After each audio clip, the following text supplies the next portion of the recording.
Hello friends, welcome to Gayatri guides. तर इथे आपल्याकडं जे काही सीटेटचा तुमचा पेपर झाला होता ऑगस्ट 2023चा, त्याची क्वेश्चन पेपर आहे. इथे जी क्वेश्चन पेपर आहे माझ्याकडे एका स्टुडंटची क्वेश्चन पेपर आहे. त्याचं मीडियम जे होतं ते इंग्लिश मीडियम होतं, त्यामुळे त्याने इंग्लिशमधल्या जे काही साईड आहे लेफ्ट साईडला त्याने टिक केलेले आहे, परंतु काही क्वेश्चन्सचे आन्सर त्याचेही चुकलेले आहेत. तर आपण सॉल्व करून घेऊया. तर सगळ्यात मेन म्हणजे काय की सीटेटला तुम्हाला लक्षात ठेवायचं आहे की सीटेटचं जे पहिलं जे स्वरूप होतं ते इझी होतं आणि सीटेटची क्वेश्चन पेपर आधी इझी होती, परंतु आत्ता क्वेश्चन पेपर हार्ड केलेली आहे. थोडासा बेस जो आहे सीटेटचा तो थोडा हार्ड केलेला आहे. क्वेश्चन विचारण्याची पद्धत जी आहे, एकच क्वेश्चन तो काय करतात वेगळ्या पद्धतीने विचारलेला असतात. म्हणजे काय की घुमून फिरून ज्याला आपण म्हणतो तशा पद्धतीने इथे क्वेश्चन्स जे असतात आता विचारलेले असतात.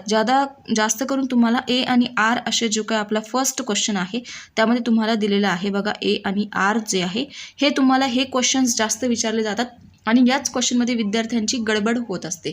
त्यामुळे कोणताही क्वेश्चन पेपर असेल किंवा कोणताही सीटेटचा क्वेश्चन असेल किंवा कोणताही एखादी एक्झाम असेल, त्यामध्ये तुम्हाला तुमचे जे काही क्वेश्चन्स असणार आहे ते व्यवस्थितपणे वाचून मगच त्याचं आन्सर जे आहे ते द्यायचं आहे. ठीक है, तो शुरुआत करते हैं हमारा फर्स्ट क्वेश्चन से. तो पहला क्वेश्चन ये है कि सही सबसे उचित विकल्प हमें चुनना है. तो पहला क्वेश्चन है कि अभिकथन दिया हुआ है ए, शिक्षार्थियों के बीच समालोचनात्मक चिंतन को सुगम बनाने के लिए शिक्षकों को उन्हें विविध परिस्थितियों और विभिन्न दृष्टिकोणों से अवगत करना पड़ता है. सही है ना. और कारण दिया गया है. कारण क्या है पढ़ते हैं. जब विद्यार्थी विविध मतभेदों के बीच बातचीत से संलग्न होते हैं तो वो समालोचनात्मक और रचनात्मक रूप से सोचने की अपनी क्षमताओं को सीखते और समृद्ध करते हैं. गलत है, क्योंकि जब विद्यार्थी बातचीत से संलग्न होते हैं तो क्या करते हैं, रचनात्मक रूप से उसे समृद्ध करते हैं क्या, नहीं करते हैं. अब जो भी कोई बात करता है स्टूडेंट तो वो रचना करता है क्या, उसको कंस्ट्रक्ट करता है क्या, नहीं करता है. वो क्या करता है, विविध दृष्टिकोणों से विविध परिस्थितियों में वो क्या करता है, सीखता रहता है कैसे बात करना है तो और कैसे नहीं है. ठीक है, तो यहाँ पे क्या होता है, हमारा आंसर 2 आएगा. ए और आर दोनों सही है, परंतु आर ए की सही व्याख्या नहीं है. वैसे तो दोनों सही है, परंतु क्या करता है, कोई भी विद्यार्थी हो तो वो क्या करता है, विभिन्न परिस्थितियों में विभिन्न दृष्टिकोणों से क्या करता है, एक चिंतन बनाता है, सुगम बनाता है. मतलब क्या कि कोई भी चीज़ पढ़ने के लिए वो क्या कहता है, पहले ईजी वे बनाता है और फिर उसको क्या करता है, अवगत करता है. तो वाक्य तो दोनों सही है, परंतु क्या है, ए आर क्या है, ए की सही व्याख्या नहीं है. ठीक है, तो अगला जो क्वेश्चन है वो देखेंगे सेकंड नंबर का. निम्नलिखित में से अधिगम का प्राथमिक लक्ष्य कौन सा होना चाहिए. अधिगम का प्राथमिक लक्ष्य, अधिगम मतलब क्या, सीखने का प्राथमिक लक्ष्य कौन सा होना चाहिए, समालोचनात्मक चिंतन का विकास. ठीक है, देखेंगे इसके बारे में. समकक्षियों के साथ प्रतिस्पर्धा, ये तो बिल्कुल गलत है. तथ्यों को रटना भी बिल्कुल गलत है. यंत्रवत याद करने के पूर्वाभ्यास में उत्कृष्ट बनना, ये सही है. क्योंकि क्या होता है कि हमारा जो अब स्टडी होता है, हम जो करते हैं उसमें क्या होना चाहिए, हमें उत्कृष्ट बनने का क्या करना चाहिए, प्रयास करना चाहिए, ना कि समकक्षियों के साथ प्रतिस्पर्धा यानी क्या कि कंपटीशन करना चाहिए, ना कि कोई चीज़ों को रटना चाहिए और ना ही कोई चीज़ों का समालोचनात्मक चिंतन का विकास करना चाहिए. हम जो कार्य कर रहे हैं, हम जो सीख रहे हैं उसमें हमें क्या करना चाहिए, उत्कृष्ट बनना ज़रूरी होता है. थर्ड क्वेश्चन है हमारे पास. यहाँ थर्ड क्वेश्चन जो है, विद्यार्थियों की सीखने की शैलियों में विविधता. तो यहाँ पे 4 ऑप्शन दिए हैं कि विद्यार्थियों के सीखने की जो शैलियाँ होती है उसमें कौन कौन सी विविधता होती है. पहला है विविधता को शिक्षण अधिगम प्रक्रिया में बाधा और अवरोध के रूप में देना चाहिए. बाधा और अवरोध के रूप में देना चाहिए क्या, बिल्कुल नहीं देना चाहिए, गलत है. दूसरा है विविधता को शिक्षण अधिगम प्रक्रिया के दौरान ध्यान में नहीं रखना चाहिए, ये भी गलत है, बिल्कुल नहीं.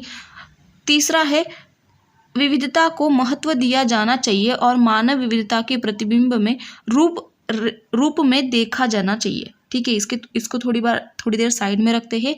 और विविधता की उपेक्षा की जानी चाहिए और सीखने की शैलियों में एकरूपता लाने का प्रयास किया जाना चाहिए, ये सही है, ये भी गलत है. क्योंकि क्या है कि कोई भी चीज़ हो उसमें क्या होना चाहिए, एक रूपता होनी चाहिए. और कोई भी शैली हमें सीखने की बढ़ानी है तो उसमें क्या करना चाहिए, हमें प्रयास करना जरूरी होता है. ठीक है, आगे का क्वेश्चन है 4th नंबर, बच्चे सबसे प्रभावी ढंग से तब सीखते हैं यदि कोई अवधारणा, कब सीखते हैं बच्चे सबसे प्रभावी ढंग में, तब सीखते हैं तर्क संगत से अनुभवजन्य की ओर बढ़ना।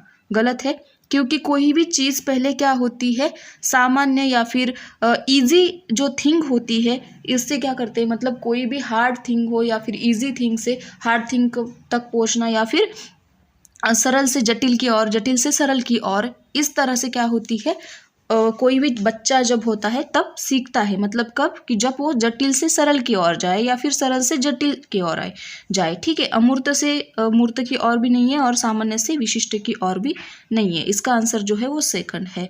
5th क्वेश्चन है यहाँ पे, निम्नलिखित में से कौन सी प्रक्रिया अधिगम के दौरान योगदान नहीं देती है, नहीं देती है पूछा है। क्वेश्चंस अच्छे से पढ़ना है, रटना नहीं है। पहला दिया है गैर प्रासंगिकरण नहीं देती है पूछा है ना, तो यहाँ पे गैर प्रासंगिकरण देती है या नहीं देती है, प्रक्रिया में अधिगम के दौरान योगदान नहीं देती है, मतलब नहीं पूछा है तो उसमें क्या करना है, गैर प्रासंगिकरण देती है, कभी कभी देती है। वैचारिकता क्या है, देती है। संगठन क्या है, देती है, कभी कभी हम संगठन करके पढ़ते हैं। वर्गीकरण क्या है, यह का सही आंसर जो है वर्गीकरण है। मतलब क्या कि ये चीज़ जो है वो का प्रक्रिया, मतलब अधिगम के दौरान ये योगदान जो है वो हम नहीं करते, मतलब कोई भी वर्गीकरण नहीं करते। हम बच्चों का क्या करते हैं, वर्गीकरण नहीं करते हैं कि पढ़ने के समय हम सबको सेम पढ़ाते हैं, सबको वही तरीके से पढ़ाते हैं, किसी को भी अलग तरीके से पढ़ाते नहीं है। ठीक है, अगला क्वेश्चन है 6 नंबर का, बच्चों में समस्या समाधान कौशल्य को बढ़ाने के लिए निम्नलिखित में से कौन सा प्रभावी तरीका है। समस्या समाधान कौशल्य पता है हमें, समस्या समाधान कौशल्य मतलब क्या कि हमारा प्रॉब्लम सॉल्विंग मेथड हम जिसे कहते हैं, तो उसमें कौन सा प्रभावी तरीका है पूछा है। तो 6 का आंसर ऑप्शन देखेंगे, उन्हें बुद्धि मंथन करने और सहज अनुमान लगाने के अवसर देना। बुद्धि मंथन करने और सहज अनुमान लगाने के अवसर देना सही है। उन्हें समस्याओं को तैयार समाधान उपलब्ध करना, गलत है, बिल्कुल गलत है, क्योंकि तैयार समाधान हम किसी भी चीज़ का नहीं देते। स्वतंत्र चिंतन को हतोत्साहित करना और घोषणात्मक ज्ञान पर ध्यान देना, घोषणात्मक ज्ञान पर ध्यान हम बिल्कुल नहीं देते हैं। कठिन समस्याओं से बचने के लिए उन्हें प्रोत्साहित करना, ये भी गलत है। क्या है कि उन्हें हम बुद्धि मंथन करने और सहज अनुमान लगाने का अवसर देना चाहिए, मतलब वो सोचने का, और सहज कोई भी चीज़ अगर सॉल्व कर रहे हो आप तो उसे सहज क्या करना चाहिए, सॉल्व करने का तरीका देना चाहिए, ना कि उसको बचाने का या फिर उसमें हतोत्साहित करने का और पहले से ही समस्याओं को समाधान तैयार करने का अवसर देना चाहिए। तो इसका सही आंसर क्या हुआ, हमारा 6 का 1 हो गया। ठीक है, तो आगे का क्वेश्चन देखेंगे 7वां, अनुभवात्मक अधिगम किस पर बल देता है, किस पर बल देता है पूछा है 7वां। तो इसके ऑप्शन देखेंगे, एक प्रक्रिया के बजाय अधिगम को एक उत्पाद के रूप में देखने पर, गलत है। एक ही प्रक्रिया हम क्या करते हैं, सीखते नहीं है, अधिगम में बहुत सारी प्रक्रिया हम देखते हैं। आलोचनात्मक प्रतिबिंब के महत्व पर ध्यान देना, या फिर तीसरा है बच्चों के अधिगम पर शिक्षक के नियंत्रण पर और बच्चों के अधिगम पर भी हम ध्यान नहीं देते हैं, बल नहीं देते हैं। सीखने में पुनर्बलन की भूमिका पर हम ध्यान देते हैं, मतलब कोई भी चीज़ हम सीख रहे हैं तो उसको क्या करते हैं, हम बार बार उसका पुनर्बलन करते हैं, मतलब कोई भी चीज़ हम सीख रहे हैं तो बार बार उसकी हम क्या करते हैं, रिवीजन करते हैं। इसके ऊपर हम क्या करते हैं, अनुभवात्मक अधिगम पर ध्यान देते हैं या फिर बल देते हैं। आगे का क्वेश्चन है 8 नंबर का, निम्नलिखित कथनों को पढ़िए तथा सही विकल्प चयन कीजिए। फिर से वही आपको आया है, ए और आर की जो है अभिकथन और कारण पूछे गए हैं। तो इसका जो आंसर है या फिर क्वेश्चन है हम पहले पढ़ेंगे। ठीक है, शिक्षकों को सार्थक वातावरण बनाना चाहिए जिसमें सभी बच्चों की सक्रिय भागीदारी और संलग्नता हो, सही है। आगे का देखेंगे, सभी बच्चे आंतरिक रूप से सीखने के लिए प्रेरित होते हैं और सीखने में सक्षम होते हैं। तो ऐसे पूछा है, पहला सही है। इसमें क्या है कि शिक्षकों को सार्थक वातावरण बनना चाहिए जिसमें सभी बच्चे सक्रिय भागीदारी और संलग्न लेते हैं। मतलब क्या कि शिक्षकों को ऐसा वातावरण निर्मित करना चाहिए जिसमें सारे बच्चे क्या कर सके, भागीदार बन सके। और आर दिया है, सभी बच्चे आंतरिक रूप से सीखने के लिए प्रेरित होते हैं और सीखने में सक्षम होते हैं। गलत है, क्योंकि सभी बच्चे होते हैं क्या, नहीं होते हैं। कुछ कुछ बच्चे क्या होते हैं जिसमें लर्निंग डिसेबिलिटी हो या फिर कुछ में कोई प्रॉब्लम हो, तो वो क्या करते हैं, सभी बच्चे उसमें क्या होते हैं कि आंतरिक रूप से सहभाग लेते हैं क्या, नहीं लेते हैं। ए सही है परंतु आर गलत है। इस टाइप का यहाँ पे मतलब इसका आंसर जो है 1 है। आगे का हम देखेंगे नहीं, ठीक है। तो आगे का क्वेश्चन हम देखेंगे कि लेव वाइगोस्की के अनुसार बच्चों के संकल्पनात्मक योग्यताओं के विकास में महत्वपूर्ण भूमिका निभाता है। लेव वाइगोस्की पूछा है, उसके अनुसार डैश डैश बच्चों के संकल्पनात्मक योग्यताओं के विकास में महत्वपूर्ण भूमिका निभाता है। तो कौन निभाता है? पहला है मानकीकृत पाठ्यक्रम, सही है। सामाजिक अलगाव नहीं होता है, लगाव हो सकता है। मूर्त पुरस्कार भी नहीं, हम किसी भी बच्चों को पुरस्कार नहीं देंगे। सहकर्मी सहयोग भी नहीं बोल सकते हम इसे। तो क्या करते हैं, मानकीकृत पाठ्यक्रम मतलब क्या कि जो पाठ्यक्रम होता है उसके योग्यता, जिसकी बच्चों के जो योग्यता होती है उसके अनुसार हम क्या करेंगे, मानकीकृत पाठ्यक्रम बना सकते हैं। 10वां क्वेश्चन यहाँ पे पूछा है, लेव वाइगोस्की के सिद्धांत के अनुसार आंतरिक वाक क्या है ना। आंतरिक वाक मतलब क्या कि अंतर, मतलब हमारा जो आंतरिक होता है, अंतर मन जो होता है, आंतरिक वाक क्या है। वाक मतलब क्या, संभाषण, बोलना, वो क्या है ये पूछा है। बच्चों के लिए अपनी सोच को नियंत्रित करने का एक तरीका गलत है। अपनी सोच को कोई भी अपनी सोच को नियंत्रित नहीं कर सकता है। दूसरा है विकासात्मक देरी का संकेत देना, विकासात्मक देरी का संकेत भी गलत है। तीसरा है बच्चों के लिए एक काल्पनिक दोस्त के साथ संप्रेषण करने का एक तरीका। बच्चों के लिए क्या है कि एक काल्पनिक दोस्त के साथ संकल्प करने का तरीका, मतलब क्या काल्पनिक दोस्त होता है, कोई होता है पर उसको हम संप्रेषण कर सकते हैं, नहीं, ये भी गलत है। संज्ञानात्मक अपरिपक्वता का एक प्रतीक है, ये सही है, क्योंकि क्या है कि बच्चों के लिए कोई भी सिद्धांत जो हो आंतरिक, जब हम मन से बात करते तो उसमें क्या होता है कि हमारी जो अपरिपक्वता का प्रतीक होता है। मतलब कोई चीज़ हमें आती नहीं है जब, तब हम क्या करते, अपने मन में बात करते हैं, उसमें क्या होता है, हमारा आंतरिक जो है मन, उसकी अपरिपक्वता का वो प्रतीक कहलाता है, ठीक है। 11वें नंबर का क्वेश्चन है, 4 वर्ष की अपर्णा कहती है कि एक बटन जिंदा है क्योंकि यह उसकी शर्ट को साथ बांधने में मदद करता है। जिन पियाजे के अनुसार उसकी सोच की विशेषता है। एक बटन जिंदा है, उसके अनुसार क्या है कि एक बटन क्या है, जिंदा है। उसके अनुसार एक बटन जिंदा है और वो उसकी शर्ट को क्या करता है, साथ बांधने में मदद करता है।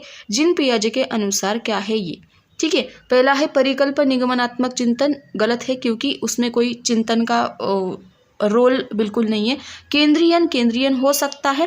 पारगमनात्मक और तर्क, ये भी तर्क भी नहीं लगा रही है। जीवदायी चिंतन यहाँ पे बिल्कुल नहीं है।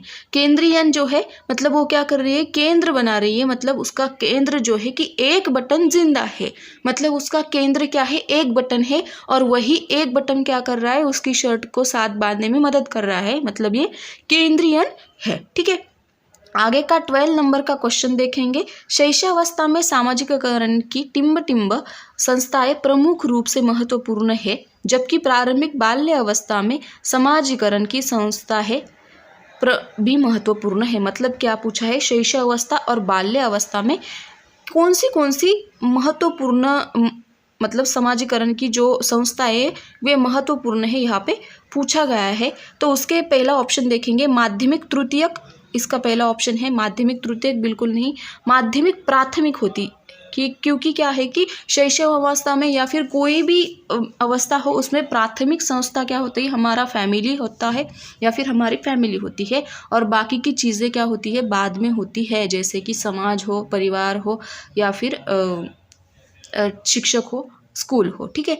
अगला क्वेश्चन देखेंगे। लेव वाइगोस्की के अनुसार भाषा विकास संज्ञानात्मक विकास को सुगम बनाता है। लेव वाइगोस्की के अनुसार भाषा विकास संज्ञानात्मक विकास को सुगम बनाता है, रॉन्ग है। भाषा विकास और संज्ञानात्मक विकास एक दूसरे के स्वतंत्र रूप से विकसित होते हैं, एक दूसरे पे स्वतंत्र रूप से विकसित नहीं होते हैं, दोनों एक ही तरफ से होते हैं। तीसरा है सामाजिक कारक भाषा विकास को प्रभावित करते हैं परंतु संज्ञानात्मक विकास को नहीं, बिल्कुल सही है, क्योंकि सामाजिक कारक जो है वो हमारी भाषा को प्रभावित करते हैं परंतु संज्ञानात्मक विकास को प्रभावित नहीं करते हैं, ठीक है। संज्ञानात्मक विकास भाषा विकास को सुगम बनाता है, ये गलत है क्योंकि दोनों क्या है, अलग अलग है, ठीक है।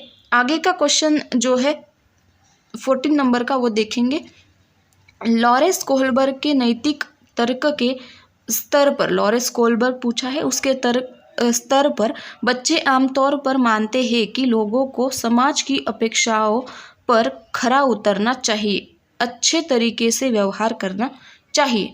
तो उसका मानना क्या है, मतलब लोगों को क्या है कि बच्चे आमतौर पर क्या मानते हैं कि समाज की अपेक्षाओं पर खरा उतरना चाहिए, मतलब जो भी समाज की अपेक्षा है उसमें हमें क्या करना चाहिए, भाग लेना चाहिए, अच्छे तरीकों का व्यवहार करना चाहिए। तो लॉरेंस कोहलबर्ग के अनुसार ये कौन सा स्तर है? ठीक है, पहले है पूर्व संक्रियात्मक स्तर, बिल्कुल नहीं, उसमें बच्चा क्या होता है, बहुत ज़्यादा मतलब शैशवावस्था के बाद की अवस्था होती है, उसमें बच्चा समाज में खरा नहीं उतर सकता। पारंपरिक स्तर नहीं है, कोई भी व्यक्ति पारंपरिक स्तर से समाज में खड़ा नहीं उतर सकता। आगे का है उत्तर संक्रियात्मक, ये भी अवस्था जो होती है वो पूर्व बाल अवस्था, पूर्व शैशवावस्था के बाद होती है या फिर पूर्व बाल्यावस्था के बाद होती है। पूर्व पारंपरिक अवस्था हो सकती है क्योंकि यह अवस्था जो होती है वो बाल्य अवस्था के बाद में होती है, मतलब अपनी जो किशोर अवस्था होती है उसके पहले होती है। तो यहाँ पे क्या होता है, बच्चों क्या होते हैं, अच्छे तरीके से व्यवहार करने की आदत जो है वो लगा लेते हैं। 15 नंबर का क्वेश्चन देखेंगे। 15 नंबर में पूछा गया है, फिर भी यहाँ पे फिर अभिकथन ए और कारण बताया गया है या फिर क्वेश्चन जो है वो पूछा गया है। तो इसमें देखेंगे शिक्षकों और साथियों जैसे अधिक जानकार अन्य लोगों के साथ बातचीत शिक्षार्थियों की उनकी समझ और कौशल्य विकसित करने में मदद करने के लिए आवश्यक समर्थक और मार्गदर्शन प्रदान करती है। ठीक है, कारण भी पढ़ेंगे और फिर इसका आंसर जो है वो निश्चित करेंगे, तय करेंगे। ठीक है, कारण है सामाजिक संपर्क सीखने और विकास का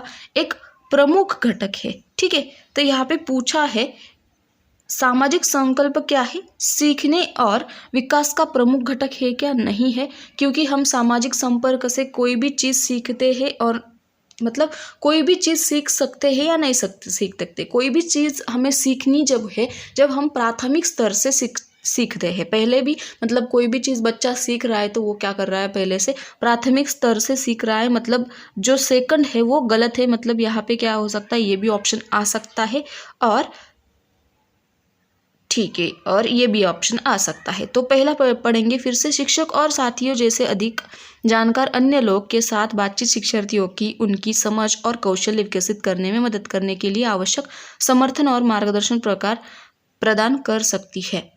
ये भी गलत है, दोनों जो वाक्य है यहाँ पे गलत है, क्योंकि हम कोई भी चीज़ जो है जहाँ पे हमारी प्रतियोगिता हो या फिर कोई भी ऐसी चीज़ है जहाँ पे हमें अवसर मिले तो हम क्या कर सकते हैं, बातचीत करने का अवसर जो है वो प्रदान नहीं करना चाहिए, क्योंकि जहाँ पे हमें बात करनी चाहिए वहीं पे क्या करना चाहिए, हमें बातचीत करने का अवसर जो है वो प्रदान होना चाहिए। अगर आप इंटरव्यू में गए तो बिना बात के आपको बोलना नहीं है, जब आपको सवाल पूछा जाए तभी आपको बातचीत करना आवश्यक है, मतलब यहाँ पे दोनों चीज़ें जो है वो गलत है। आगे का 16 नंबर का क्वेश्चन है, अधिगम के लिए आकलन का मुख्य लक्ष्य क्या है। अधिगम मतलब क्या, कि सीखने के लिए आकलन मतलब सीखने के लिए समझने का मुख्य लक्ष्य क्या है, यह पूछा गया है। तो इसके ऑप्शंस देखेंगे, विद्यार्थी के प्रदर्शन की तुलना एक मानक या तय पैमाने से करना चाहिए, कोई भी विद्यार्थियों की तुलना बिल्कुल नहीं करना चाहिए, जहाँ पे भी ये तुलना वर्ड दिखे वो गलत है। ठीक है, आगे का देखेंगे, विद्यार्थियों को पुष्टि प्रदान करना जिसका उपयोग उनके अधिगम में सुधार के लिए किया जा सकता है, प्रतिपुष्टि प्रदान नहीं कर सकते हैं। तीसरा है, उन विद्यार्थियों की पहचान करना जिन्हें धीमे सीखने वाले के रूप में वर्गीकृत किया जा सकता है, इन विद्यार्थियों की पहचान बिल्कुल नहीं करना चाहिए। विद्यार्थियों के प्रदर्शन का मूल्यांकन करना और ग्रेड देना, ये क्या है, सही है या गलत है, इसमें क्या है, मतलब क्या कि अधिगम के मुख्य लक्ष्य जो है कि विद्यार्थियों का प्रदर्शन और मूल्यांकन करना और उन्हें सही ग्रेड देना, क्योंकि जो विद्यार्थी कैसे मतलब कौन सा विद्यार्थी किस तरह से काम कर रहा है, किस तरह से पढ़ रहा है, सीख रहा है, उसका क्या करना, ऑब्जर्वेशन करना और उसका इवैल्यूएशन करके उसे सही ग्रेड देना, ये क्या है, सही है। मतलब कोई भी बच्चा अगर आपके पहचान का हो तो उसे आप सही या गलत या फिर ज़्यादा ग्रेड नहीं दे सकते, या फिर जो बच्चे थोड़े वीक है पढ़ाई में, उन्हें आप क्या कर सकते हैं, वर्गीकृत नहीं कर सकते हैं, और बाकी जो तुलना जो है वो भी आप नहीं कर सकते। मतलब क्या कर सकते हैं कि जहाँ पे बच्चा जो पढ़ रहा है उसका इवेल्यूशन करके, उसका ऑब्जर्वेशन करके वो कैसा है उसके ऊपर क्या करना है, विद्यार्थियों को या फिर बच्चों को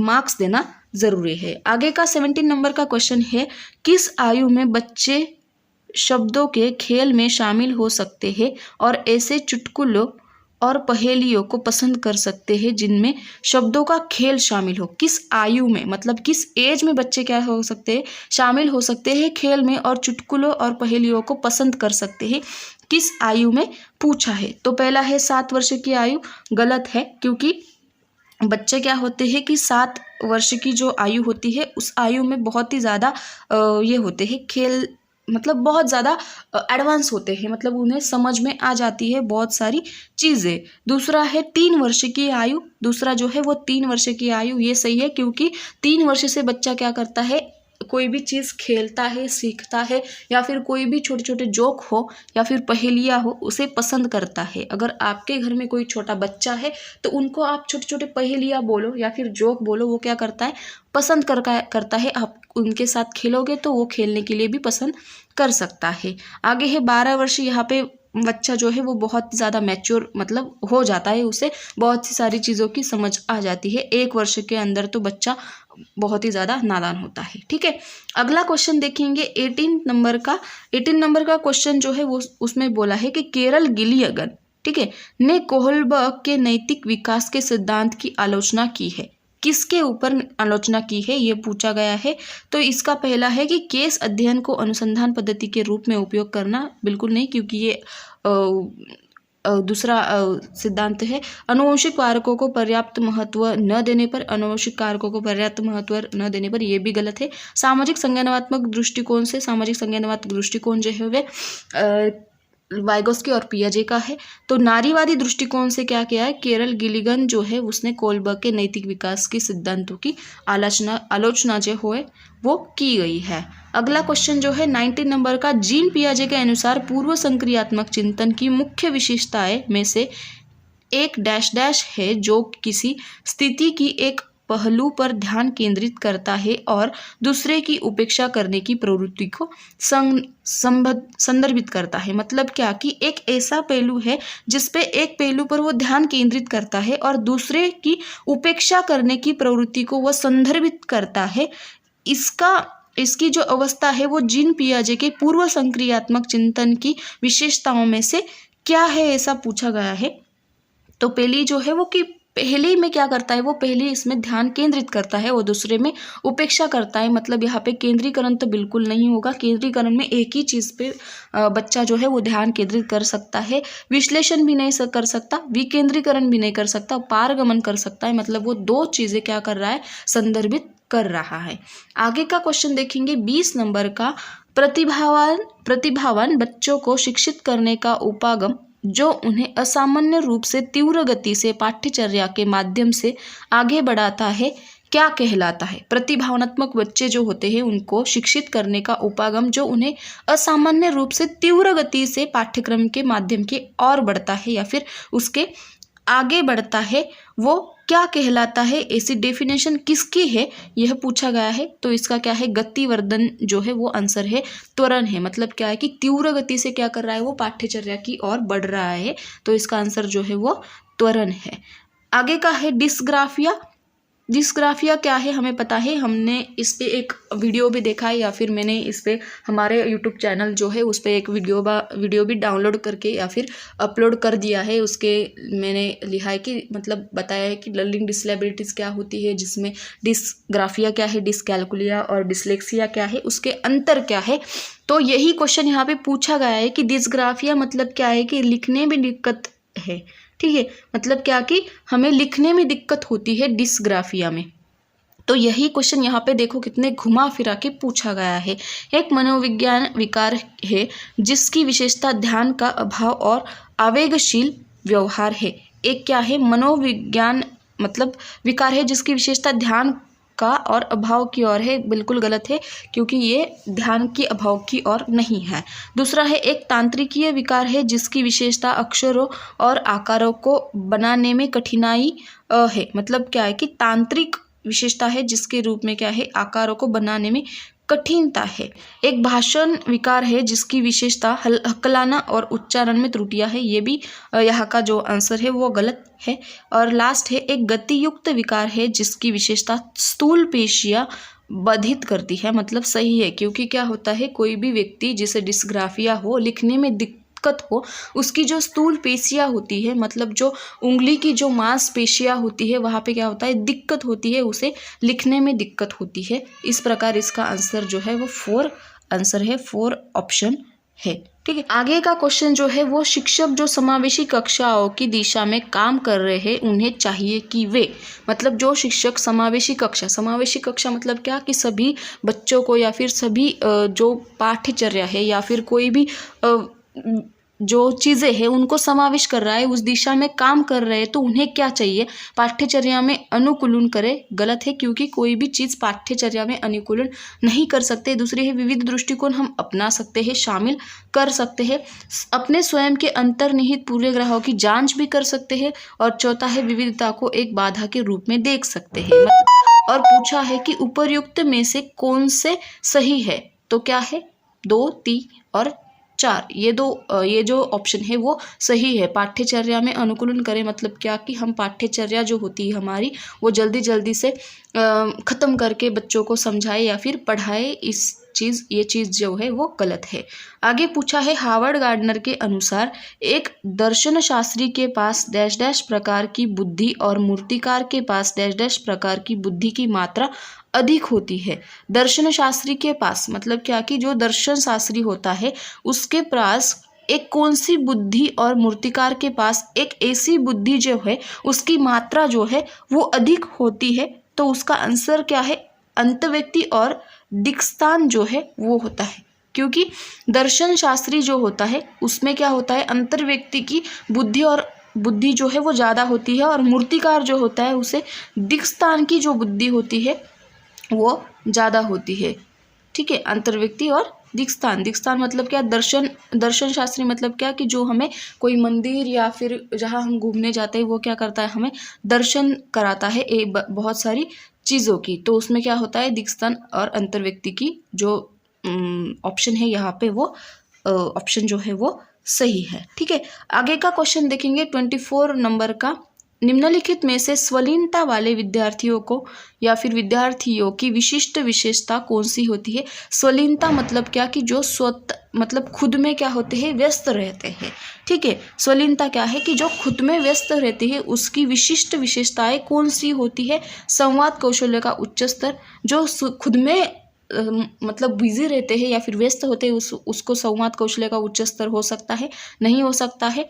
दूसरा पूछा गया है यहाँ पे बार बार दोहराव और आवर्ती व्यवहार, जो बच्चे स्वलीन होते हैं वो बार बार दोहराव भी नहीं करते हैं। कल्पना को तथ्य से अलग करने की श्रेष्ठ क्षमताएं उनमें नहीं होती है। उन्नत सामाजिक भावनात्मक पारस्परिकता जो होती है वो उनमें होती है, मतलब सामाजिक भावनात्मक जो की स्थिति उनमें होती है। ठीक है, आगे का जो क्वेश्चन है वो देखें। 25 नंबर का क्वेश्चन पूछा है कि निम्नलिखित में से कौन सा स्थूल गतिक कौशल्य है। स्थूल गतिक मतलब क्या कि जो रुका हुआ है और उसमें गति भी हम ला सकते हैं। पहला है एक कागज पर एक बड़े आयत को रूपरेखा के अनुसार काटना। इजी है, मतलब उसमें गति नहीं लग सकती, मतलब उसको जो बाजू होती है उसके जो बाजू होती है कोण जो होते हैं उसको काटने के लिए क्या होना चाहिए वहाँ पे हमें अच्छे से उसका आकार जो है उसको काटना चाहिए। एक कागज पर वृत्त को रूपरेखा के अनुसार काटना ये सही है। बुनाई में धीरज होती है और तैरने में भी धीरज होती है। ठीक है, आगे का क्वेश्चन जो है वो 26 नंबर का भौतिक वृद्धि और विकास के डैश डैश और डैश डैश सिद्धांतों का पालन करते हैं। भौतिक वृद्धि पूछा गया है। भौतिक वृद्धि जो है वो विकास के और डैश डैश सिद्धांतों का पालन करती है, तो यहाँ पे उसका आंसर जो है ऑप्शंस जो है वो बताए गए हैं। पहला है विभेदीकरण, सरल से जटिल एकीकरण जटिल से सरल, मतलब क्या कि पहला जो आंसर है वो सही है, मतलब सरल से जटिल और जटिल से सरल कोई भी भौतिक विधि हम कर रहे हैं तो उसका पालन करते हैं, तो ये ऑप्शन जो है वो सही है यहाँ पे। ठीक है, आगे का क्वेश्चन देखेंगे 27 नंबर का। तो उसमें है कि प्रारंभिक बाल्य अवस्था में रुद्धि डैश डैश और सोच डैश डैश है, जबकि मध्य बाल्यावस्था में रुद्धि डैश और सोच डैश है। मतलब क्या कि प्रारंभिक बाल्य अवस्था में बुद्धि कैसी होती है, मतलब कैसे है, और उसके बाद मतलब जो कि रुद्धि है, रुद्धि मतलब क्या, बढ़ाई है, जो रुद्धि मतलब जिसे हम क्या कहते हैं, वार्ड जो है उसकी लेंथ जो है वो कैसी है, और सोच मतलब क्या, थिंकिंग कैसी है, जबकि मध्य बाल्यावस्था में वो कैसी है, किस प्रकार है, इस तरह से यहाँ पे पूछा गया है। तो क्या होता है कि प्रारंभिक बाल्य अवस्था में रुद्धि जो है वो ज़्यादा से ज़्यादा स्थिर रहती है। ठीक है, स्थिर रहती मतलब इसमें और इसमें से एक आंसर आपका आएगा। और सोच जो है वो कुछ हद तक आत्म केंद्रित रहती है, मतलब ये हमारा आंसर जो है वो यहाँ पे सही आंसर है। जबकि मध्य बाल्यावस्था में रुद्धि क्या होती है, थोड़ी सी धीमी होती है और सोच तार्किक हो जाती है। मतलब हमारा 27 का आंसर जो है वो 4 नंबर का है, जिसमें क्या होता है, बाल्यावस्था में रुद्धि स्थिर होती है और कुछ हद तक आत्म केंद्रित होती है सोच, जबकि मध्य बाल्यावस्था में रुद्धि धीमी हो जाती है और तार्किक हो जाती है सोच। ठीक है, आगे का 28 नंबर का क्वेश्चन है कि निम्नलिखित में से कौन सा ऐसे प्रश्न का उदाहरण है जिसमें विद्यार्थियों को अपनी सोच पर विचार करने की आवश्यकता है। विद्यार्थियों को अपनी सोच पर, मतलब हम जो सोचते हैं उस पर विचार करने की आवश्यकता है। नीचे दिए गए में से कौन सा एक उदाहरण यहाँ पे पूछा गया है। ठीक है, तो ऑप्शंस देखेंगे। कक्षा की शुरुआत से क्रियाओं के उपयोग के बारे में आपकी समझ कैसे बदली है। ये नहीं कर सकते, मतलब इस पे कोई आवश्यकता नहीं है। आप क्रिया को वर्तमान काल में कैसे बदल सकते हैं, इसमें भी हमें आवश्यकता नहीं होगी। वाक्य में संज्ञा और क्रिया के बीच क्या संबंध है, ये भी हमें पता होता है, मतलब इसकी भी आवश्यकता नहीं है। क्रिया की परिभाषा क्या है, पहली बात तो ये है। इसमें हम क्या कर सकते हैं, ऐसा उदाहरण जो है जिसमें हम क्या कर सकते हैं, सोच कर सकते हैं। विद्यार्थियों को अपनी सोच पर विचार करने की आवश्यकता इस पे है, मतलब क्रिया की परिभाषा क्या है जहाँ पे हम क्या कर सकते हैं, विचार कर सकते हैं। ठीक है, आगे की जो क्वेश्चन है आगे का, उसमें देखेंगे निम्नलिखित में से कौन सा विफलता के लिए आंतरिक आरोपण का एक उदाहरण है। विफलता मतलब क्या, सफलता के ऑपोजिट, मतलब क्या कि जो अनसक्सेस है या फिर हारे हुए जो हो, जिसे हम कह सकते हैं कि विफलता के लिए आंतरिक आरोपण का एक उदाहरण है। मतलब जो क्या कि मतलब जो विफलता हुई है, अनसफल जो हुए, अनसक्सेस हम जो हुए हैं, उसके लिए कौन सा एक उदाहरण नीचे दिए गया है या फिर कौन सा उदाहरण यहाँ पे है। मैं परीक्षा में फेल हो गया क्योंकि मेरे दोस्त मेरा ध्यान भटका रहे थे। गलत है, मतलब इसमें विफलता का ये कोई उदाहरण नहीं हो सकता। शिक्षक के पक्षपाती होने के कारण मुझे अच्छे अंक नहीं मिले, ये भी गलत है। यहाँ पे भी कोई जो है वो नहीं हो सकता।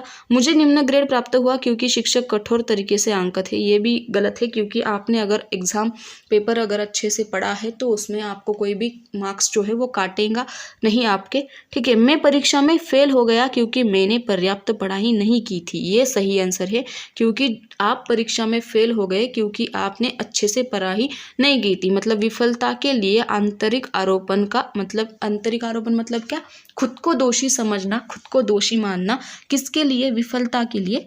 तो इसका सही उदाहरण जो है वो लास्ट वाला है, 4 वाला है। ठीक है, आगे का लास्ट क्वेश्चन देखेंगे हम।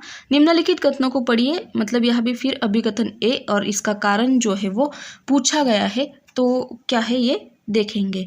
बहुत कम उम्र में दुनिया भर में अधिकांश संस्कृतियों में लड़कियां गुड़िया को खिलौने के रूप में चुनती है, जबकि लड़कों कारों के साथ खेलना पसंद करते हैं। सही है, ये सही है। आगे का जो कारण है, कारण क्या है वो बताया गया है।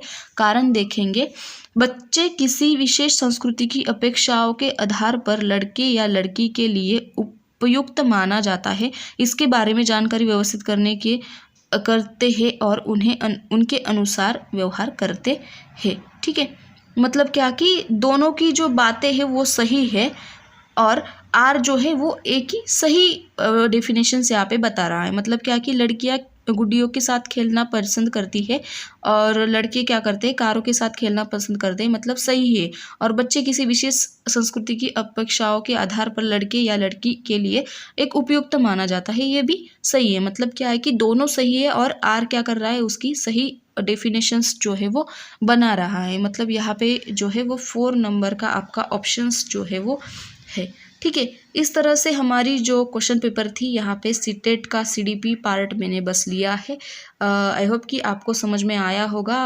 वीडियोस की स्क्रीन जो है वो बहुत ज़्यादा छोटी हो रही है क्योंकि मैं ज़्यादातर मोबाइल पे ही कर रही हूँ। बहुत जल्द ही हम क्या करेंगे, सारी चीज़ें जो है वो उपलब्ध करके मैं आपसे अच्छे से अच्छे तरीके से आपको वीडियो बनाकर शेयर कर दूंगी। अगर वीडियो अच्छी लगी हो या फिर पसंद आ रही हो तो लाइक शेयर सब्सक्राइब करना मत भूलिएगा। मिलते हैं फिर अगली वीडियो में, अगली किसी क्वेश्चन पेपर एनालिसिस में। Bye bye, take care.